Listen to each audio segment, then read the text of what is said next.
Me confirmen, por favor, si están viendo pantalla, si ven la presentación. Sí, sí, señora. Perfecto, muchísimas gracias. Me presento, mi nombre es Marcela Velázquez, yo soy psicóloga, magíster en Psicología Clínica y de la Familia. Les doy la bienvenida a este curso denominado Psicopatología y Contextos. Esta es nuestra primera web y tiene como unos elementos importantes al entrar a esa comprensión inicial de lo psicopatológico, explorar lo psicopatológico sobre las temáticas y los lineamientos propios de entender qué significa el signo y el síntoma.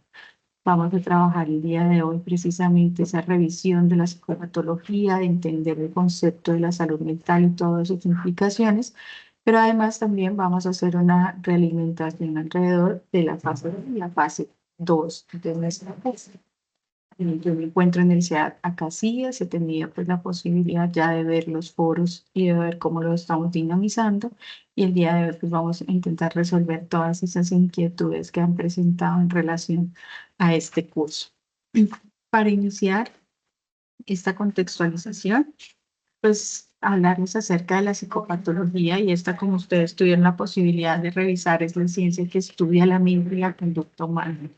Enfatiza en esos elementos propios de cómo funcionan nuestras conductas y el funcionamiento mental, pero además hace un recorrido y explora las diferentes comprensiones que se hacen en el desarrollo de nuestro ciclo vital. Abarca lo que llamamos lo normal y lo anormal eh, en relación precisamente a estas conductas y comportamientos.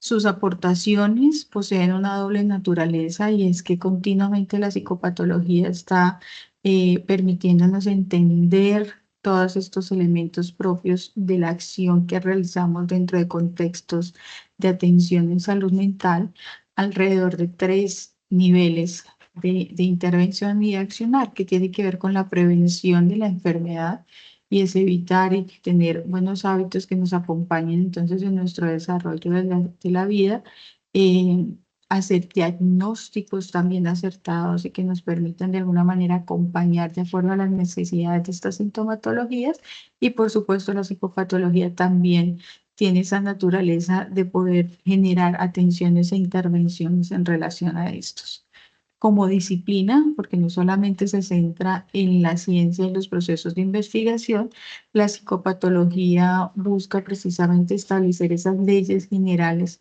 sobre qué elementos se involucran en los trastornos mentales y cómo nosotros los podemos comprender.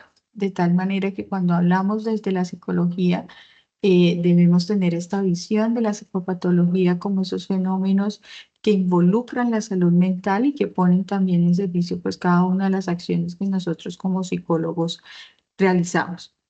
No somos los únicos que hablamos de psicopatología. La medicina, desde sus raíces y esas dimensiones clásicas, hablan acerca de esto.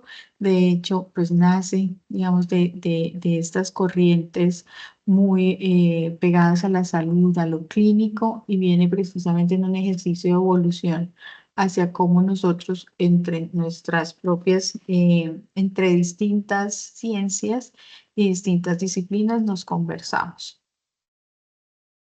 En ese orden de ideas es importante entender cuáles son esos criterios que nos permiten a nosotros hablar de que algo no está bien o precisamente genera esa normalidad, entendiendo pues que los comportamientos de manera de definición nada más se establecen entre lo normal y lo anormal. Es importante que ustedes reconozcan cuáles son esas características que nos permiten a nosotros evaluar y que nos alertan y nos ponen como en sentido de atención en relación a estos comportamientos. Unos que generen perturbación y es que las dimensiones emocionales, psicológicas y comportamentales le lleven a la persona a tener dificultades, sufrimiento o que le generen cierto tipo de molestias en las tareas diarias. Eso tiene una dimensión muy propia, atravesada por el tiempo y es cuánto tiempo esa dificultad, esa tensión se está generando y que le evita a la persona, le interrumpe a la persona trabajar, le interrumpe a la persona relacionarse con su familia, le interrumpe a la persona cumplir como con esas tareas diarias. El deterioro de la persona también es un criterio de que algo no está funcionando como debería y tiene que ver con esas alteraciones en las funciones psicológicas. Esas funciones psicológicas de memoria, pensamiento, lenguaje, que de alguna manera empiezan entonces a generar algunos llamados de atención. Si estamos con muchas alteraciones que de alguna forma pues llevan a que paulatinamente vayamos perdiendo estas funciones, hay que prestar atención. Que estas conductas o estos comportamientos que las personas estén presentando pongan en riesgo su propia vida y la de otros también son criterios de que algo no está funcionando bien. Y también aparecen algunos elementos que esto es muy contextual y es muy propio que lo podamos entender de manera muy específica y son las conductas sociales o las conductas que culturalmente nosotros identificamos como inaceptables. Cada vez más estas son entendidas de otra manera, pero también nos llama la atención de cómo esa persona puede estar adaptándose al medio cultural y social en el que se encuentra. Entender también dentro de estos criterios es la etiología del trastorno. Ustedes lo pudieron revisar en algún momento y tiene que ver con esos orígenes. Pueden ser biológicas y eso tiene que ver con elementos neuronales, hormonales, que afectan nuestro comportamiento y que pueden, por ejemplo, llegar a presentar deterioro o llegar a presentar algún tipo de perturbación en las personas. Psicológicas que tienen que ver con esos orígenes en los mecanismos de afrontamiento, en las formas de relacionarse, en la forma de comunicarse afectivamente y emocionalmente con las otras personas que de alguna forma también pueden llegar a tener, a representar algún tipo de riesgo para la vida de las personas o de los otros. Y a nivel sociocultural es muy pegado a lo que les decía hace un momento, y es que consideramos nosotros culturalmente que que una conducta, perdón, es normal. Todos estos elementos son los que ustedes, mis queridos estudiantes, tienen que empezar a tejer cuando estamos haciendo los análisis sobre lo psicopatológico. Quizás hoy lo sentamos como mucha información, pero es muy importante que ustedes tengan estas claves claras, porque es lo que empieza a nutrir su discurso y es lo que permite de alguna manera también hacer esas lecturas contextuales alrededor de la salud mental. Claves entonces, la psicopatología permite la identificación del trastorno de los funcionamientos de la personalidad, nos permite evaluar qué es lo que está funcionando y de qué manera lo hace. Lo psicopatológico, que no es lo mismo, sino que son esos elementos que logran trastornar el funcionamiento psicológico y que perturban, como lo decíamos hace un momento, la adaptación del sujeto a una situación específica. Importante, mis queridos estudiantes, es que sepan que no toda la situación dolorosa o de tensión o de frustración que puede experimentar una persona es psicopatológica. Es muy importante que nosotros consideremos las variables del tiempo, del apoyo que se está teniendo, de los procesos propios de afrontamiento que cada uno de nosotros tiene. ¿Qué estudia la psicopatología? La respuesta psicopatológica es ese psiquismo susceptible de producir desadaptación y de perturbar de forma significativa el funcionamiento general. Estudia también las formas en las cuales respondemos emocionalmente y nos adaptamos a nuestros entornos y esas reacciones psicológicas que nosotros tenemos. Está todo el tiempo pensando en las respuestas, si esas respuestas desproporcionadas, por ejemplo, a un duelo, pueden llegar a producir el deterioro, la molestia, o si por el contrario son como empezar a resolverlas de manera positiva o de manera mucho más específica que permita entonces tener una respuesta no desde la resiliencia o desde el afrontamiento y no se esté generando entonces una respuesta patológica. Importante aquí, mis queridos estudiantes, es que hablar de psicopatología nos permite tener conversaciones interdisciplinares, se lo decía hace un momento. Nos permite hablar con el médico, con los psiquiatras, nos permite hablar, por ejemplo, en espacios y relacionamiento interdisciplinar, que es tan importante. Esto tiene que ver también con ese ejercicio de los diagnósticos diferenciales y de la manera como todos los días estamos hablando alrededor de la salud mental. ¿Tienen preguntas hasta acá? Me gustaría como escucharles, si tienen alguna inquietud o vamos bien.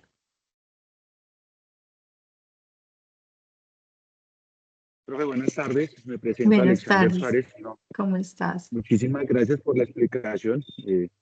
La verdad, dejé mi proceso académico hace un buen tiempo y estoy retomando, entonces todo esto me ayuda nuevamente a recabar en mi memoria todo lo que en algún momento estaba aprendiendo. Entonces, muchísimas gracias. Por el momento, vamos entendiendo. Muy gentil. Vale, eso es importante porque parte de la conexión de lo psicológico, si bien nosotros en la universidad tenemos una impronta social comunitaria, es muy importante que sepamos todos estos elementos propios de la psicopatología. A veces lo vemos como que es un discurso o de los psiquiatras o de los médicos y no propiamente de nosotros como psicólogos. Entonces, muy bien que desde ahí te vengas a conectar porque debemos tener mucha responsabilidad en la manera como hablamos de lo psicopatológico, cómo identificamos estos elementos y cómo no volvemos todo algo psicopatologizante, por decirlo de alguna manera. Porque a veces vamos en la vida con poca responsabilidad diciendo este es depresivo, este es ansioso, este es bipolar, y esos conceptos son los que se nutren de de la psicopatología, pero que debemos ser muy cuidadosos porque cargar con un diagnóstico de estos, pues genera unas dimensiones propias en las experiencias de las personas. Entonces, entre más cuidadosos seamos nosotros con el lenguaje y entendamos la dimensión de lo que estamos diciendo, pues creo que eso nos pone en unas posturas éticas distintas como profesionales en ese sentido. Para continuar entonces, hablando de estas posturas éticas, hay dos conceptos que son supremamente claves, el signo y el síntoma. En el ejercicio de la fase 1 ustedes debían identificarlos, pero aquí quiero sencillamente como traerlos nuevamente para que ustedes tengan las claves de cómo identificar. El signo es todo lo que nosotros podamos ver, lo que de alguna forma nosotros podamos cuantificar y medir. Esto quiere decir que le preguntemos a la persona, por ejemplo, si ha perdido peso en los últimos 3 meses, si ha presentado dificultades para dormir en los últimos 3 meses o en las últimas 3 semanas. Algunos elementos son muy importantes como considerar estos tiempos frente a estas dificultades que se pueden llegar a generar, si ha tenido fiebre, sudoración, taquicardia, escalofríos, son todos esos elementos que de alguna manera u otra nosotros vamos a manifestar de manera observable. El síntoma, por el contrario, son esos significados y sentidos que le damos a eso que estamos sintiendo.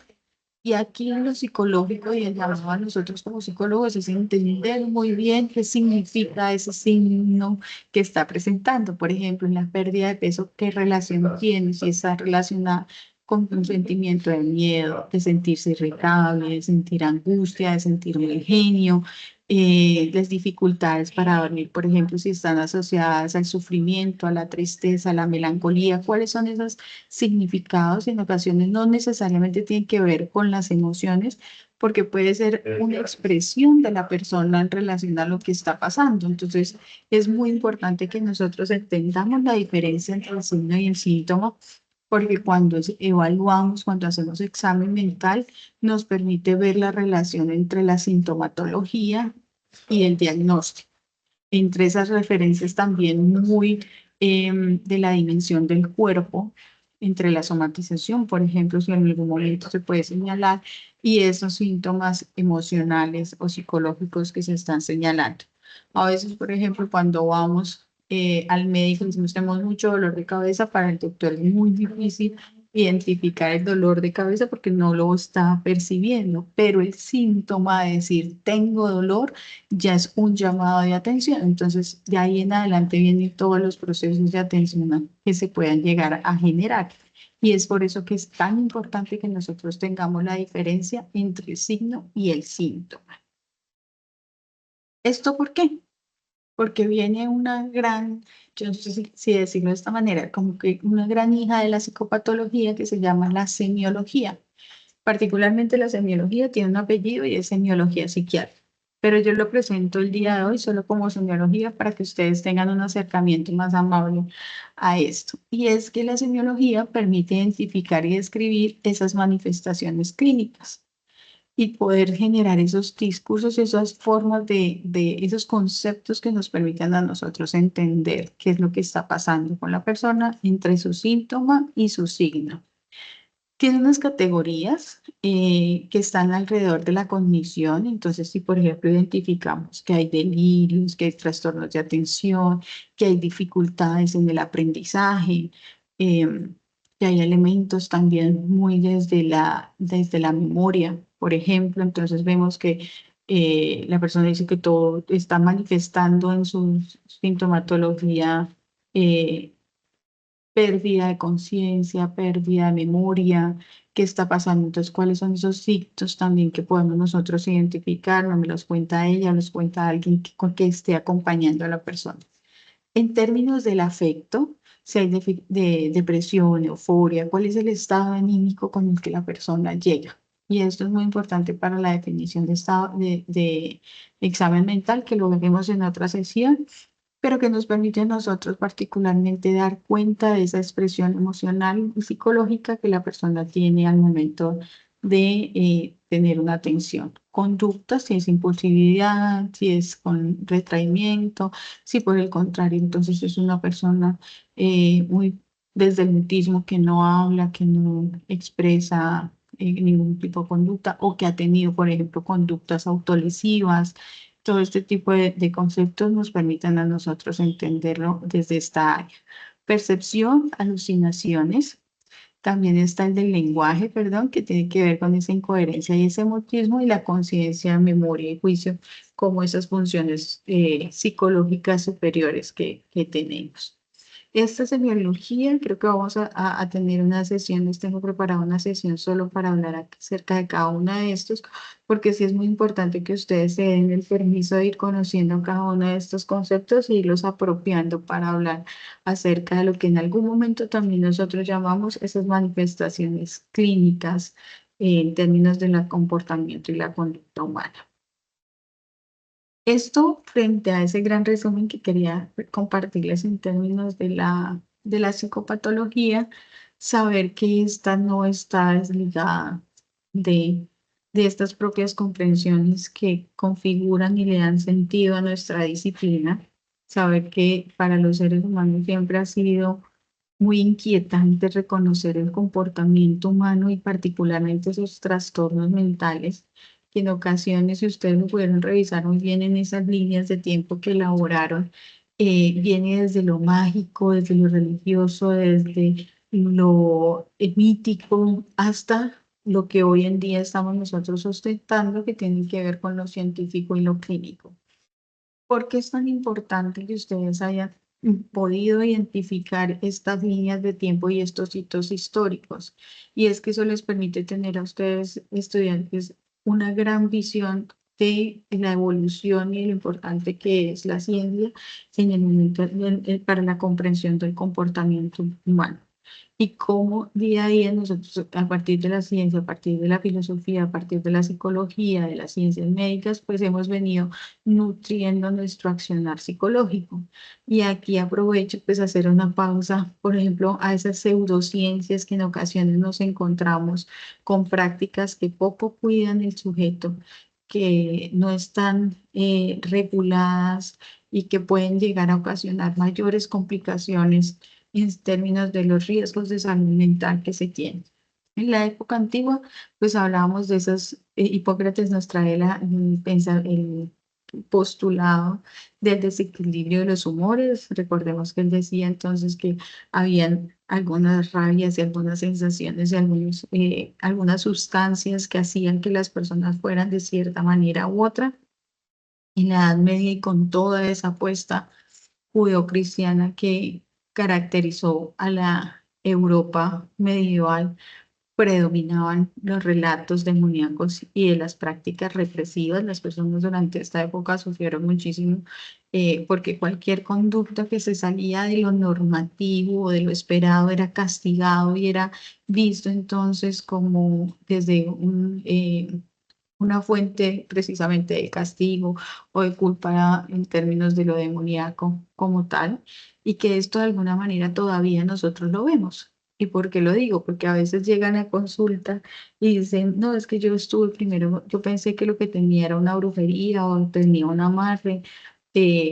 Es muy común, y aquí me permito abrir mis agendas en psicología clínica, pero por ejemplo cuando uno está trabajando con patologías de la sexualidad, es muy común que las explicaciones se mantengan a pesar del tiempo y a pesar de de todo lo que ha sucedido y todos los avances que tenemos culturalmente. Dicen, yo pensé que tenía era un amarre. Entonces, mi esposo me había dicho que había estado con una persona no sé dónde, entonces yo pensé que desde ahí era que yo estaba sufriendo esto que estoy sufriendo hoy en día. Y eso hace parte de la idiosincrasia, hace parte de esos relatos. Entonces, cuando uno lo señala y lo comprende de esta forma, es muy importante para poder desde ahí empezar a lenguajear y empezar entonces a darle opciones a la persona de comprender esta psicopatología desde otra postura. La revolución científica, que viene con todo lo que tiene que ver con las revoluciones también en relación a estos medios y estos modelos médicos que se tienen, aparece el manicomio como una institución que nos ha perseguido más o menos hasta los años 50 del siglo pasado, cuando ya se hizo todo un movimiento antimanicomios en Italia luego de la Segunda Guerra Mundial, y de alguna forma esto lo que nos buscaba, lo que señalaba era que las conductas debían como mantenerse en un solo lado, o sea, que no eran aceptadas socialmente, y que desde ahí pues había que buscar la manera muy desde la institucionalidad de erradicarlas, de romperlas. Ya hacían experimentos, por ejemplo, con algunas electrochoques, no sé si conocen, por ejemplo, los de la naranja mecánica y demás, que llevan a que toda esta revolución científica, aquí lo que debemos nosotros tener en claro es el ejercicio ético de lo que nos dejó esa revolución y esa institucionalización, porque los sujetos al entrar a la institucionalización perdían su identidad como sujetos políticos y se convertían casi que en objetos de investigación como tal. Esto ha tenido todo un ejercicio de reconfiguración, de comprensión, de investigación, de darle humanismo a la ciencia de psicológica, y pues vienen los enfoques contemporáneos que ya diversifican distintos modelos explicativos de las conductas psicopatológicas y que involucran enfoques más biopsicosociales, no solamente lo biológico que me dice que algo está funcionando mal en el cerebro, y eso es todo y que no depende nada del ambiente, sino que por el contrario conecta qué es lo que funciona a nivel biológico, a nivel psicológico y a nivel social, y cómo nos podemos conectar con otras disciplinas. Creo que en el ejercicio propio de también esas dimensiones de las ciencias humanas, pues hemos podido generar comprensiones distintas de lo psicopatológico. Y esto también es muy importante, mis apreciados estudiantes, porque hay algunas patologías que hace unos siglos estaban tipificadas y eran parte de los manuales diagnósticos que los veremos más adelante, y otras que a medida que pasa el tiempo, la evolución de la cultura y demás, ya no hacen parte de. Y esto lo que nos invita y lo que nos obliga es a cambiar nuestros discursos, a saber cómo nos comunicamos. Por ejemplo, hablar de retardo mental y ya es algo que está mandado a recoger. Estamos hablando de procesos propios del espectro autista, o estamos hablando de dificultades cognitivas como tal, y eso también nos involucra a mantenernos siempre muy atentos a cuáles son esas evoluciones que la ciencia nos está proponiendo.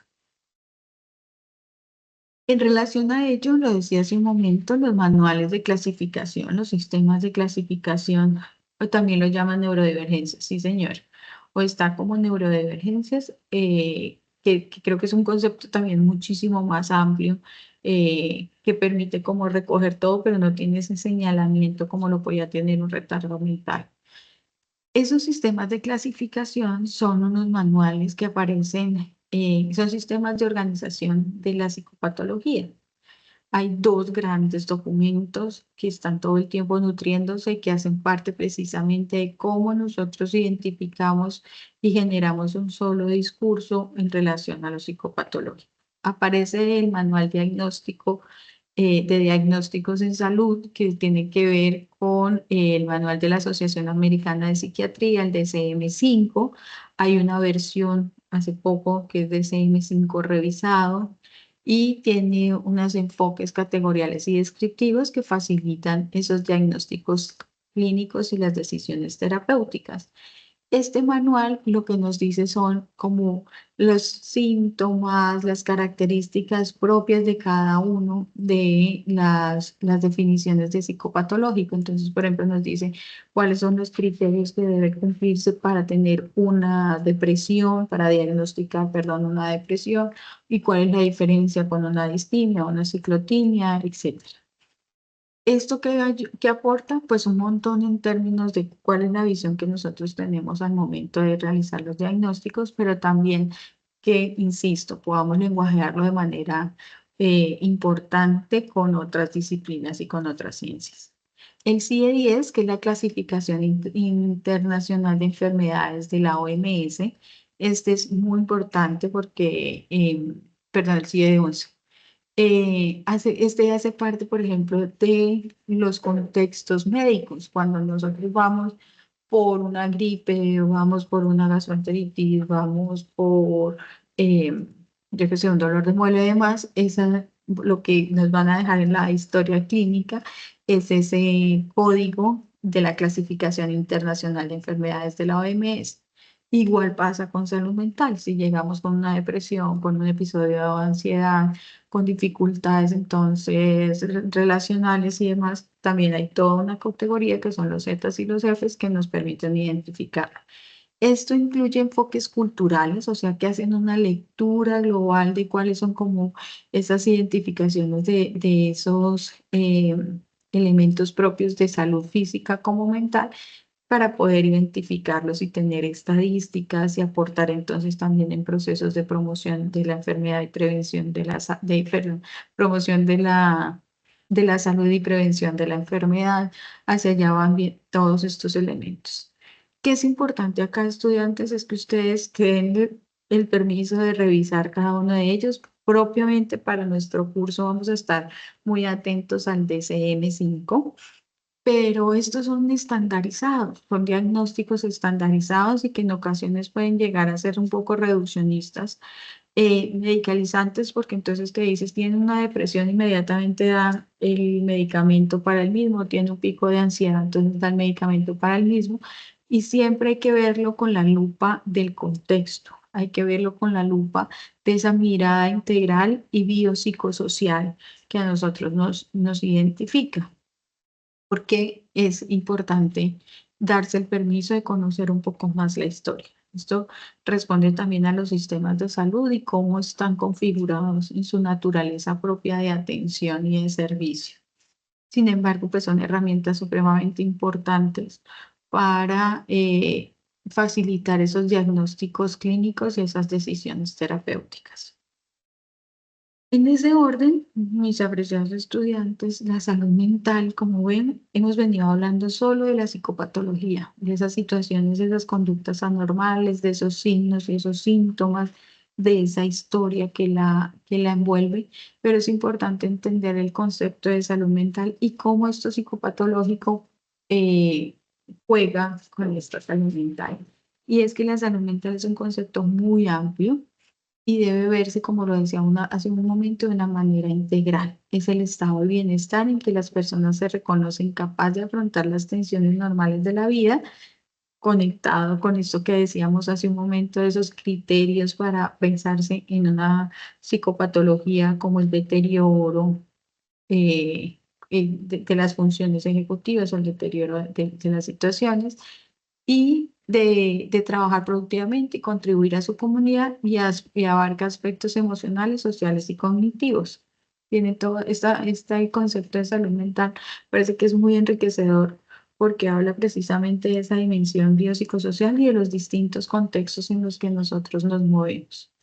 Debe hablar también que incluye esa autoestima, esa identificación del sujeto consigo mismo, la resiliencia, la regulación emocional, las relaciones interpersonales, el sentido de propósito y la capacidad de afrontamiento.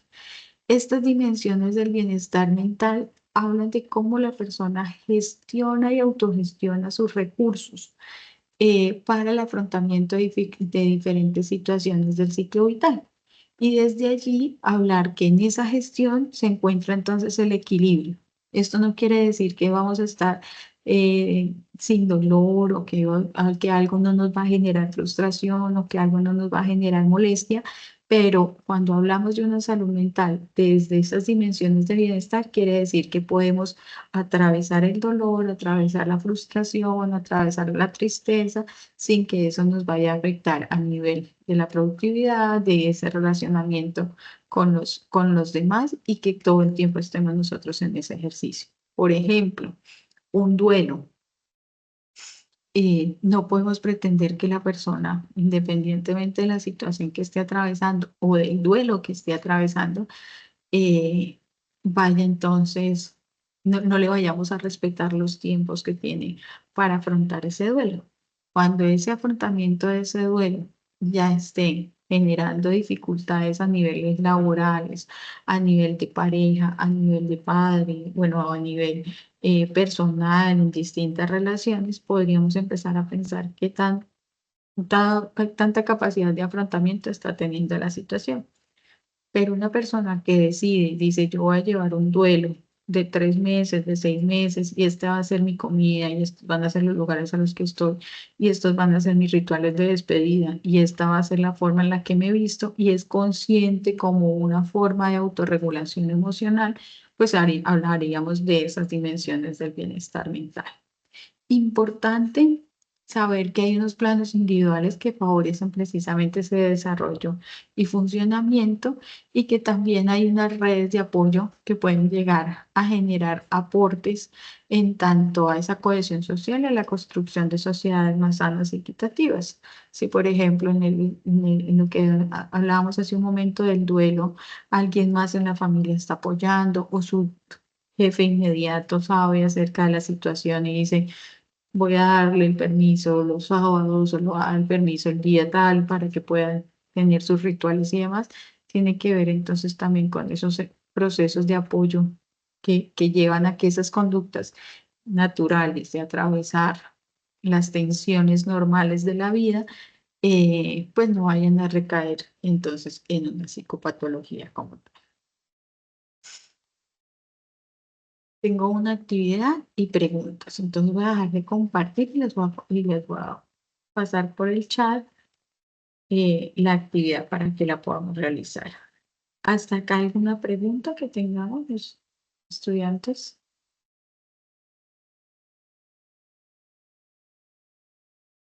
Los escucho.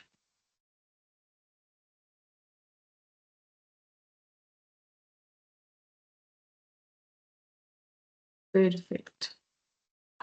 Entonces vamos a hacer esta actividad. Comentan si ya la dejé en el chat, si la pueden abrir. Y yo voy a intentar abrirla acá también para que la hagamos todos. Es un crucigrama para que revisemos estos conceptos que acabamos de conversar.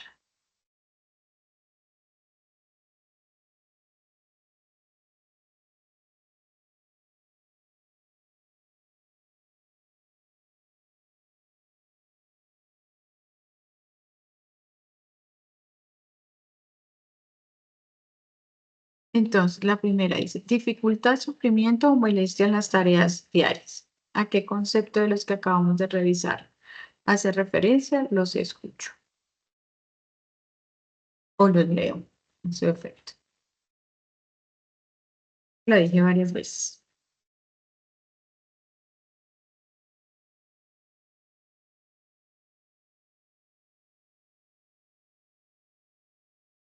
Si recuerdan, dificultad, sufrimiento o molestia en las tareas diarias.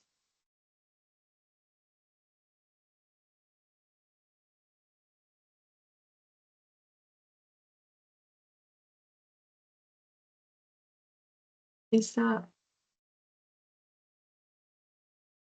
perturbación.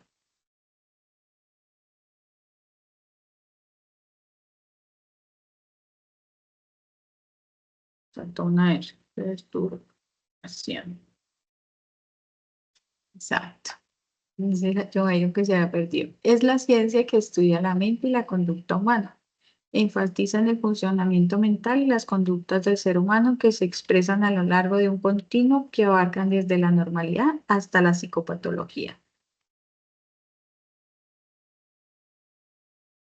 ¿Psicopatología? Sí, perfecto. Manifestaciones objetivas, observables y cuantificables. Es la 3. ¿A qué hace referencia? ¿A los signos? Ujú, exactamente. Significado y sentido atribuido de manera subjetiva por la persona. Un síntoma. Creo que Joan está escribiendo, pero no alcanza. Y listo. Muchas gracias. Permite identificar y describir las manifestaciones clínicas observables y referidas por el paciente. Es la hijita, Psicosemiología. exacto, es la hijita de la psicopatología. Nos permite describir eso que nosotros vemos en el examen mental. Y por último, es un estado de bienestar en que la persona se reconoce capaz de afrontar las tensiones normales de la vida, trabajar productivamente y contribuir a su comunidad. Abarca aspectos emocionales, sociales y cognitivos. Mm,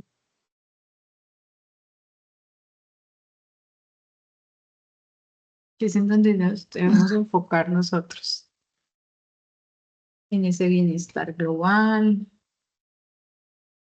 mm. A ver,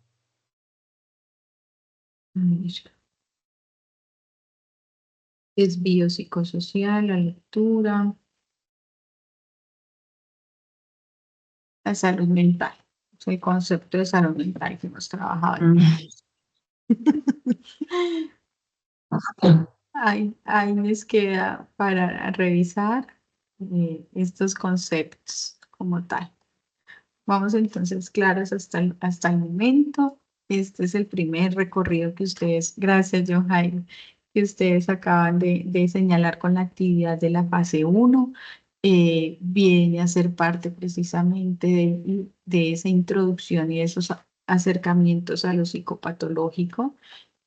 Como ustedes saben, esto apenas es un abrebocas de todo lo que esta dimensión nos trae y que es muy importante que sigamos entonces fortaleciendo cada uno de estos aspectos. ¿Por qué? Porque en esa forma en la cual la psicopatología es tomada por la psicología, vienen distintos modelos que proponen las maneras de comprender esa aparición y el mantenimiento de los trastornos mentales, lo que llamamos nosotros los factores, la etiología del trastorno mental. Lo decía hace un momento, pueden estar en términos biológicos, pueden estar en términos psicológicos o términos sociales y culturales.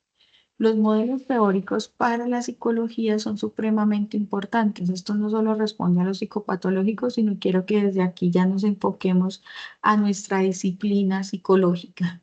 Y es que cada uno de estos modelos proponen unas formas en las cuales abordamos estos fenómenos psicológicos. Y estos modelos tienen unas apuestas epistemológicas, teóricas, paradigmáticas, pragmáticas que nos definen las visiones que tenemos.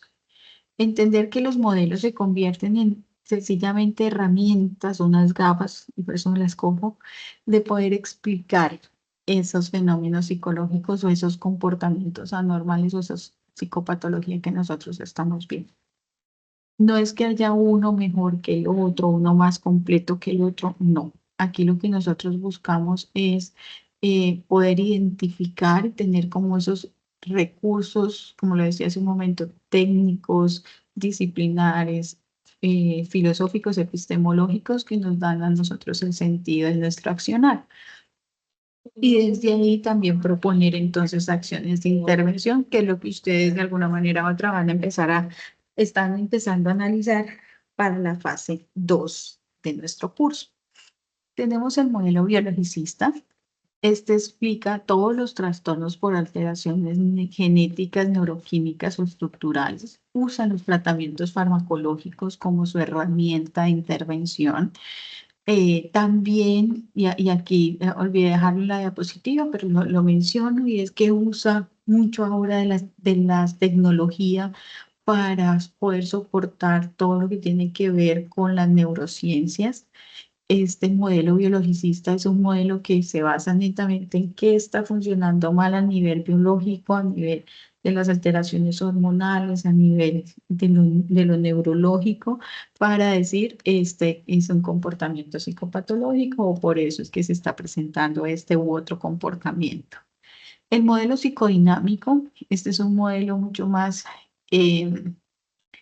¿cómo decirlo?, clásico de la psicología, y tiene que ver con toda esa corriente psicodinámica que desde Freud y Lacan empiezan a constituirse.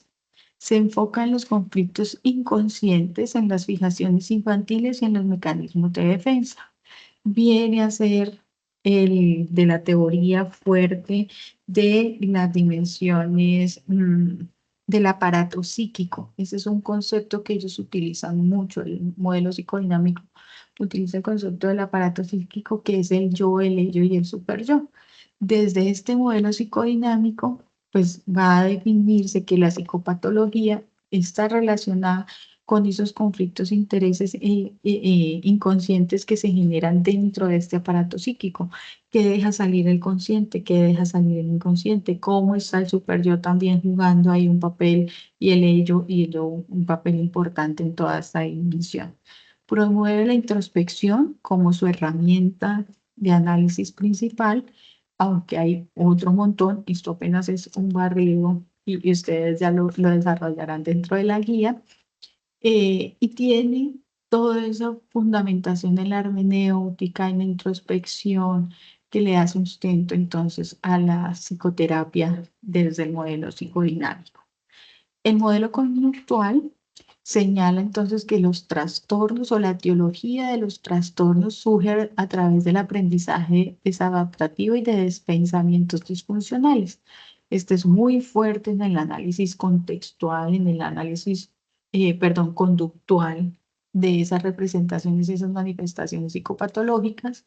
Va a hablar que cada una de estas conductas tiene un sentido aprendido, modelado, y que tiene unos elementos muy propios de la adaptación y por supuesto en términos de lo cognitivo, de todo ese aparato de pensamiento y de cognición que tenemos. Aplica técnicas de reestructuración cognitiva y modificación de conducta.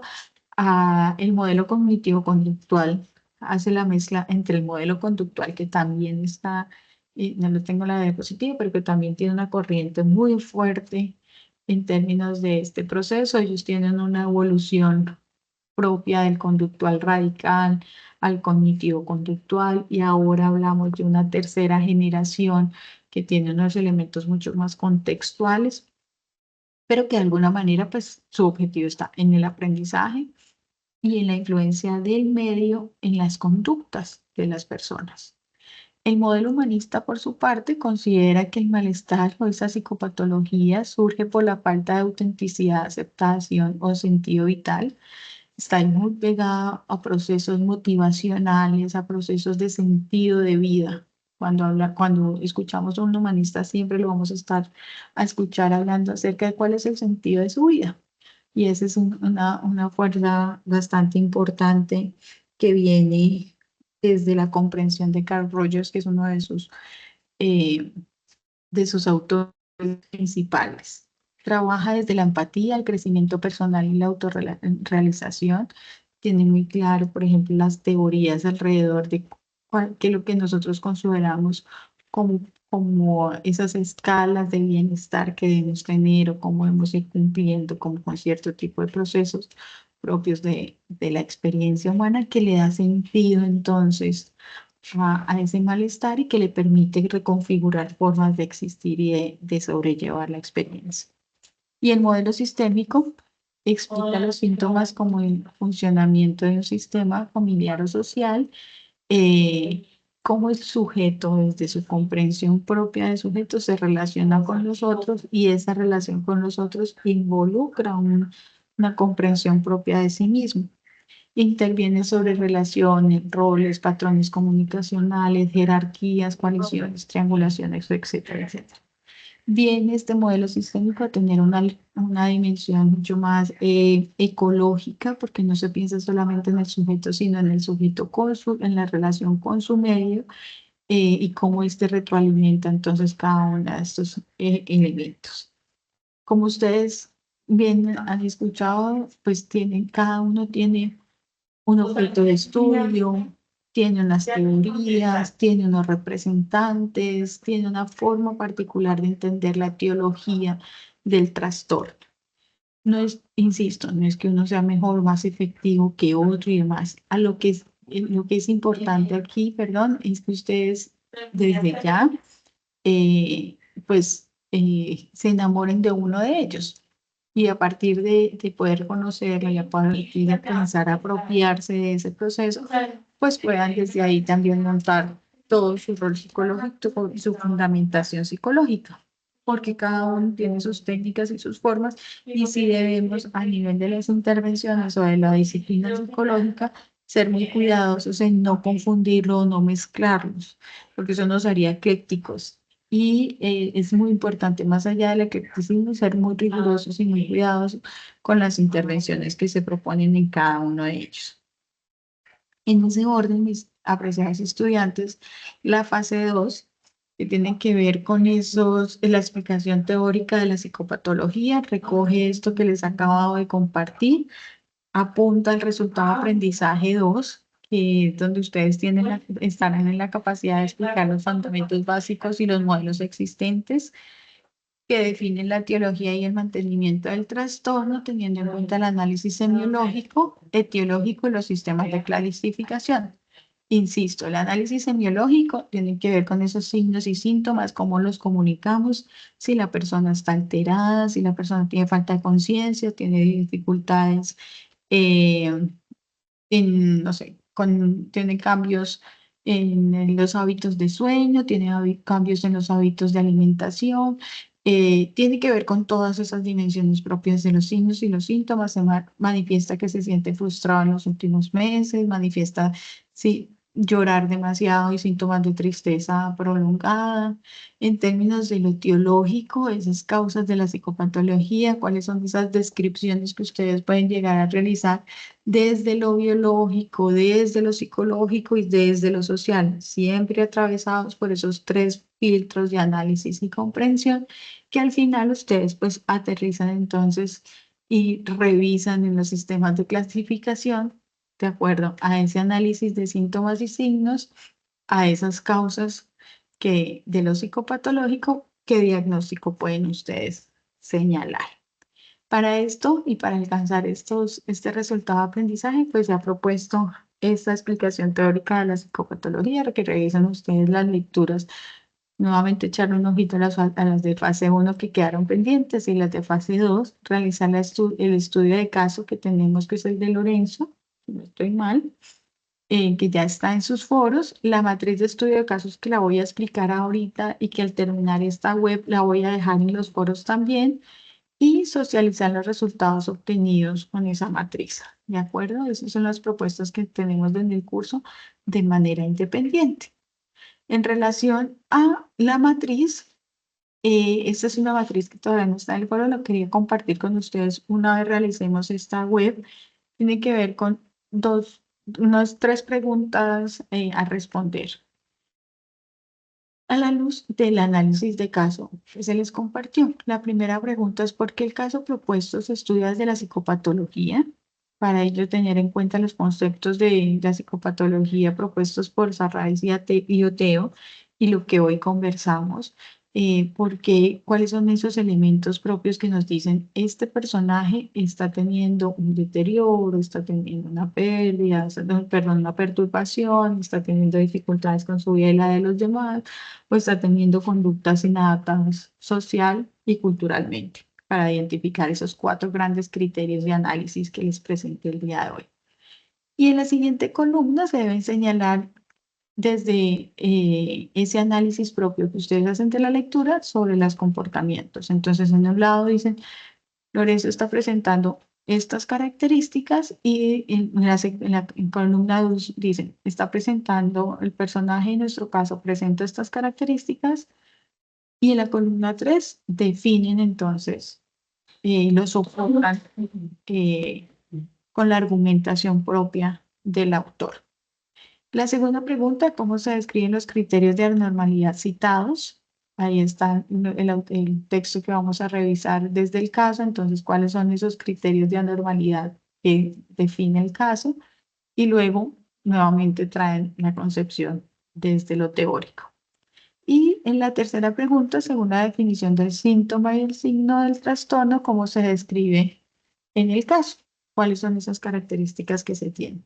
Queremos con esta matriz que ustedes tengan la posibilidad de analizar el caso de manera desde las características propias que el caso les está ofreciendo, el concepto del caso les ofrece, y luego esto poderlo argumentar y poderlo cruzar con la teoría, porque eso es lo que se espera que se haga cada vez que atendemos en consulta o cada vez que hacemos un diagnóstico.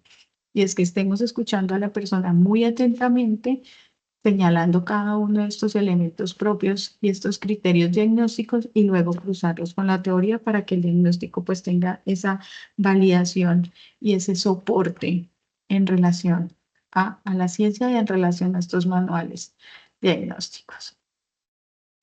También tenemos una fase de trabajo colaborativo. En esta, pues ustedes deben realizar el cuadro comparativo que viene en la guía. Apenas acá les dejé la imagen para que la reconozcan de cuáles son los modelos. Ponen el nombre de ustedes para identificar su ejercicio colaborativo y que cada uno de los modelos, el psicodinámico, el biologicista, el sistémico, el humanista, el cognitivo-conductual, etcétera, van a definir la base teórica, van a definir los principales representantes, la etiología del trastorno, desde dónde entienden que surge o nace el trastorno, la definición de esos conceptos claves que tiene la teoría y las técnicas para abordar el trastorno. Voy a adelantar y voy a ayudar a los sistémicos porque es el enfoque en el que estoy formada. Entonces podría decir modelo sistémico, elaborado por nombre del estudiante Marcela Velázquez. Base teórica, teoría general de los sistemas, teoría de la comunicación humana y cibernética de segundo orden. Principales representantes, Minucci, Bertan Laffi, Mara Selvini Palacio, yo qué sé. Etiología del trastorno. Surgen en los problemas comunicacionales y relacionales del contexto familiar o del contexto social del sujeto.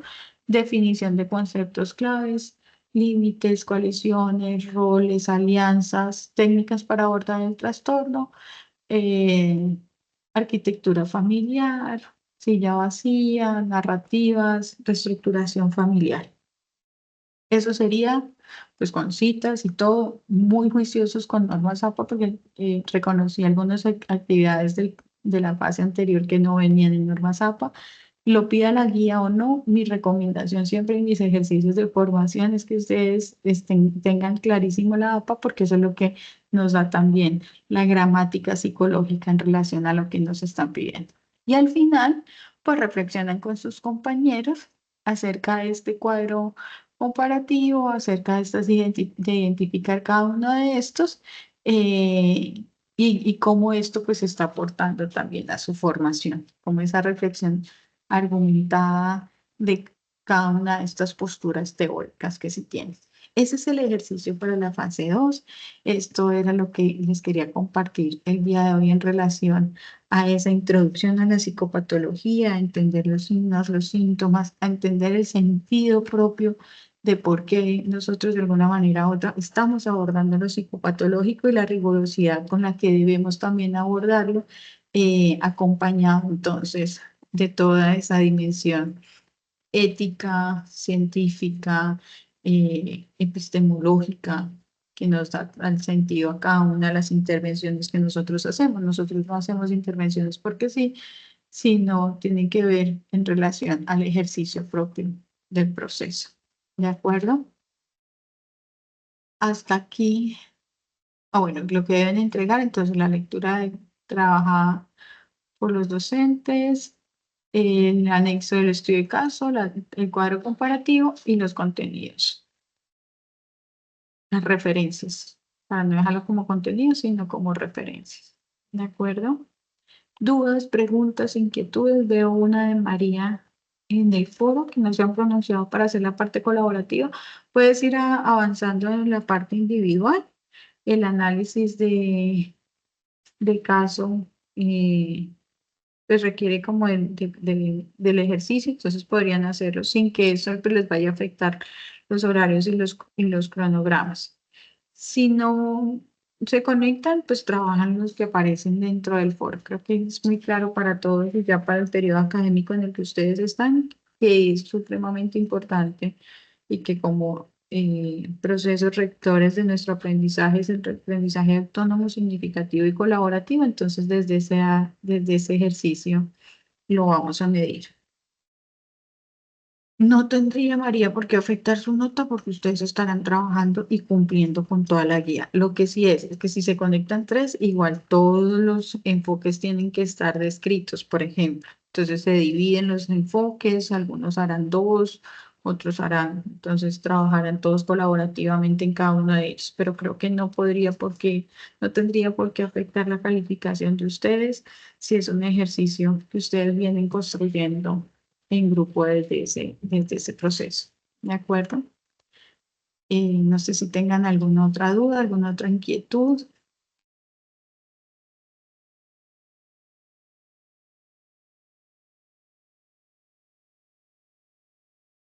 No, la actividad se entrega grupal y en el documento deben ir todos los anexos. Entregan una actividad grupal que tenga portada, la introducción, la lectura del caso a trabajar, la matriz de estudio de caso que ahorita se las comparto, el cuadro comparativo y las referencias. Una persona entrega. Sí, mejor una persona solamente sube y entrega el documento.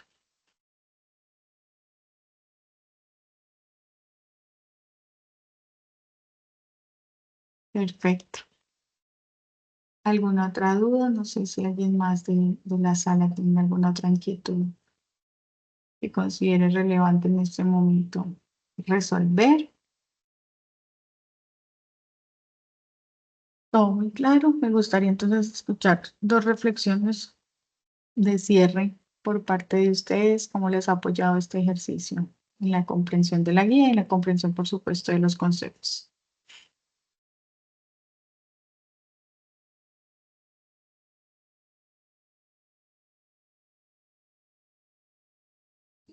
No, pues, profe, por mi parte, claro, todo. Tenemos como las bases para poder resolver, pues, la guía porque andaba así como un poquito descoordinada, pero ya. Perfecto. Muchas gracias. Listo. Pues creo que con ello podemos dar cierre entonces a nuestra web. Espero haber sido muy clara y muy efectiva en la información que les he compartido, en los conceptos, como decías, esto hace parte de esa primera introducción. Cada vez que ustedes van leyendo, pues se van apropiando más de cada uno de ellos. Está abierto el foro, las dudas, inquietudes que ustedes tengan. Estaré presta entonces a resolverla y acompañarla. A veces cuando cada vez lo analizo más cuando las fechas de entrega son tan largas, como que nos desconectamos del curso y solo hasta las últimas semanas empezamos a conectarnos con las actividades, pero pues igual, importante y motivarlos a todos a estar muy atentos al foro y a estos espacios. ¿De acuerdo? Muchas gracias y les deseo una feliz noche a todos. Que estén muy bien. Gracias, profe, igualmente. Buenas noches.